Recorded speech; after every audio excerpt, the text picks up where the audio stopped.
കർണാടകയിലും വൻതോതിൽ ലിഥിയം നിക്ഷേപം കണ്ടെത്തിയതായി റിപ്പോർട്ടുകൾ. ഭാവിയിൽ ഇന്ത്യൻ സാമ്പത്തിക രംഗത്തിന് തന്നെ മുതൽക്കൂട്ടാകുന്ന ഒരു കണ്ടെത്തലാണ് ഇപ്പോൾ കർണാടകയിൽ ഉണ്ടായിരിക്കുന്നത്. വെളുത്ത സ്വർണം എന്നറിയപ്പെടുന്ന ലിഥിയം എന്ന ലോഹം ഇതിന് വളരെ വലിയ മൂല്യമാണുള്ളത്. 1600 ടൺ അളവിലുള്ള ലോഹ നിക്ഷേപമാണിത് എന്നാണ് കേന്ദ്രമന്ത്രി ഡോക്ടർ ജിതേന്ദ്ര സിംഗ് കഴിഞ്ഞ ദിവസം അറിയിച്ചത്. Atomic directorate four exploration and research ആണ് കർണാടകയിലെ മാണ്ഡ്യ ജില്ലയിലുള്ള മാർലഗല്ല മേഖലയിൽ ലിഥിയം നിക്ഷേപം കണ്ടെത്തിയത്. ലിഥിയം ഭാവിയിലേക്കുള്ള ഏറ്റവും മൂല്യമുള്ള ലോഹങ്ങളിൽ ഒന്നായാണ് കണക്കാക്കപ്പെടുന്നത്. ഇന്ത്യൻ വിപണിയിൽ ഇലക്ട്രോണിക് വാഹന വിപണിയിൽ വലിയ കുതിപ്പാണ് ഇപ്പോൾ അനുഭവിക്കുന്നത്. ഇലക്ട്രിക് വാഹനങ്ങളുടെ ബാറ്ററിയിൽ പ്രധാന ഘടകങ്ങളിലൊന്ന് ലിഥിയമാണ്. പെട്രോൾ, ഡീസൽ തുടങ്ങിയ പരമ്പരാഗത ഇന്ധനങ്ങൾ ഉപയോഗിക്കുന്ന വാഹനങ്ങളിൽ നിന്ന് വൈദ്യുതോർജ്ജം ഉപയോഗിക്കുന്ന വാഹനങ്ങളിലേക്കുള്ള യാത്രയിലാണ് നമ്മുടെ ലോകം. വാഹന ബാറ്ററിയിൽ മാത്രമല്ല, ലാപ്ടോപ്പ്, മൊബൈൽ തുടങ്ങിയ ഇലക്ട്രോണിക് സംവിധാനങ്ങളുടെ ബാറ്ററിയിലും ലിഥിയം ഉപയോഗിക്കുന്നുണ്ട്. ഗ്ലാസ്, സിറാമിക്സ് വിപണിയിലും ഇതിന്റെ പല ആവശ്യങ്ങളുണ്ട്. ലോകമെമ്പാടും വലിയ ഡിമാൻഡാണ് ലിഥിയത്തിന്. ലോകത്തെ ഏറ്റവും വലിയ ലിഥിയ ഉൽപാദന രാജ്യം ചിലെയാണ്. ലോകത്തെ ലിഥിയം ഉൽപാദനത്തിന്റെ 35% ഈ രാജ്യത്ത് നിന്നാണ്. ചിലെയിലെയും ബൊളീവിയയിലെയും അർജന്റീനയിലുമായി പരന്നു കിടക്കുന്ന ഉപ്പുനിലങ്ങളിലാണ് ഈ നിക്ഷേപം. ലോകത്ത് ലിഥിയത്തിന്റെ ക്ഷാമം 2025 ഉടലെടുത്തേക്കാനുള്ള സാധ്യത ഉണ്ട് എന്നാണ് വിദഗ്ധർ പറയുന്നത്. കാശ്മീരിൽ ലിഥിയം നിക്ഷേപം കണ്ടെത്തിയതിന് പിന്നാലെ അപൂർവ മൂലകങ്ങളുടെ വലിയ ശേഖരം ആന്ധ്രാപ്രദേശിലും കണ്ടെത്തിയിരുന്നു. വിമാനങ്ങളുടെ നിർമ്മാണത്തിലെ പ്രധാന ഘടകങ്ങളാണ് ആന്ധ്രാപ്രദേശിൽ കണ്ടെത്തിയത്. നിലവിൽ ഇത്തരം മൂലകങ്ങളുടെ നല്ലൊരു പങ്കും രാജ്യത്ത് ഇറക്കുമതി ചെയ്യുകയാണ്. മൂലകങ്ങളുടെ ഖനനം പൂർണ്ണതോതിൽ ആരംഭിക്കുന്നതോടെ മറ്റു രാജ്യങ്ങളോടുള്ള ആശ്രയത്വം പൂർണ്ണമായും ഇല്ലാതാക്കാൻ സാധിക്കുമെന്നാണ് വിലയിരുത്തൽ. അപൂർവ മൂലകങ്ങളുടെ വലിയ ശേഖരം ആന്ധ്രാപ്രദേശിലെ അനന്തപൂർ ജില്ലയിലാണ് കണ്ടെത്തിയത്. ഹൈദരാബാദ് ആസ്ഥാനമായി പ്രവർത്തിക്കുന്ന നാഷണൽ ജിയോഫിസിക്കൽ റിസർച്ച് ഇൻസ്റ്റിറ്റ്യൂട്ടിലെ ശാസ്ത്രജ്ഞരാണ് ഈ കണ്ടെത്തലിന് പിന്നിൽ.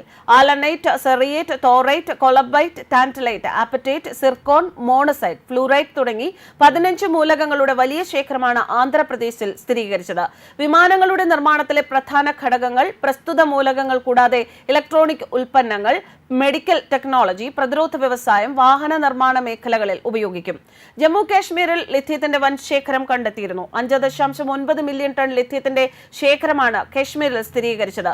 ഈ വാഹനങ്ങളുടെ ബാറ്ററി നിർമ്മാണത്തിന് ഉപയോഗിക്കുന്ന പ്രധാന ഘടകമാണ് ലിഥിയം. കാശ്മീരിൽ ലിഥിയം കണ്ടെത്തിയെന്ന വാർത്ത വൈദ്യുത വാഹന രംഗത്ത് വലിയ കുതിപ്പിനൊരുങ്ങുന്ന ഇന്ത്യക്ക് സന്തോഷ വാർത്തയായിരുന്നു.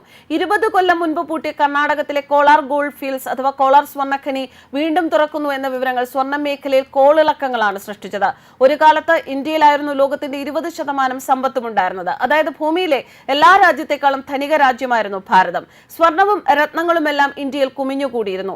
നമ്മുടെ ക്ഷേത്രങ്ങളിൽ പലതിന്റെയും പുറം പാളികൾ സ്വർണത്തിൽ പൊതിഞ്ഞതായിരുന്നു. രാജകൊട്ടാരങ്ങളുടെ നിലവറകൾ സ്വർണവും രത്നവും നിറഞ്ഞതായിരുന്നു. താജ്മഹൽ മേൽക്കൂര പൊതിഞ്ഞത് സ്വർണത്തിലായിരുന്നു. ടൺ കണക്കിന് സ്വർണമായിരുന്നു താജ്മഹലിൽ നിന്നും മാത്രം ബ്രിട്ടീഷുകാർ കടത്തിയത്. ഇന്ത്യയിൽ നിന്നും കപ്പലിലാണ് ബ്രിട്ടനും പോർച്ചുഗീസുകാരും രത്നങ്ങളും സ്വർണവും കടത്തിയത്. ഇത്തരത്തിൽ ലോകത്തെ ഏറ്റവും സമ്പന്നമായ രാജ്യമായ ഇന്ത്യയെ പാശ്ചാത്യർ കൊള്ളയടിച്ച് ദരിദ്രമാക്കുകയായിരുന്നു.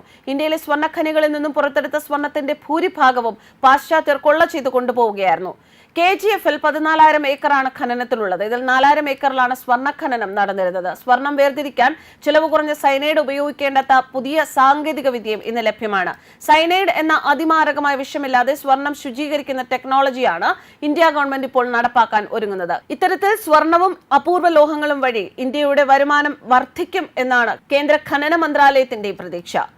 ലോകത്തെ ഏറ്റവും അധികം സ്വർണം സൂക്ഷിക്കുന്ന രാജ്യമാണ് ഇന്ത്യ. 25,000 ടൺ സ്വർണം ഇന്ത്യയിലെ വീടുകളിൽ മാത്രമായി ഉണ്ട് എന്നാണ് കണക്കാക്കുന്നത്. കൂടാതെ വലിയ ശേഖരം ബാങ്കുകളുടെ കൈകളിലുമുണ്ട്. എന്നാൽ സർക്കാർ സൂക്ഷിക്കുന്ന സ്വർണത്തിന്റെ കണക്കിൽ ഇന്ത്യ ലോകത്ത് 9ാം സ്ഥാനത്താണ്. ഇന്ത്യ സർക്കാരിന്റെ റിസർവിൽ 750 ടൺ സ്വർണമുണ്ട് എന്നാണ് കണക്കാക്കുന്നത്. അമേരിക്കയ്ക്ക് 8,200 ടൺ സ്വർണം റിസർവിലുണ്ട്. എന്നാൽ ഇന്ത്യയിലെ ക്ഷേത്രങ്ങൾ കേന്ദ്രീകരിച്ച് വലിയ സ്വർണ്ണ ശേഖരമുണ്ട്. ക്ഷേത്രങ്ങളിൽ ടൺ കണക്കിന് സ്വർണം നിലവറകളിൽ സൂക്ഷിച്ചിട്ടുണ്ട്. ജനങ്ങളുടെയും ക്ഷേത്രങ്ങളുടെയും സർക്കാരിന്റെയും കൈവശമുള്ള സ്വർണ്ണ ശേഖരം നോക്കിയാൽ ഇന്ത്യയുടെ 7 അയലത്ത് പോലും ലോകത്തെ ഒരു രാജ്യവും വരില്ല. News desk കർമാനസ്.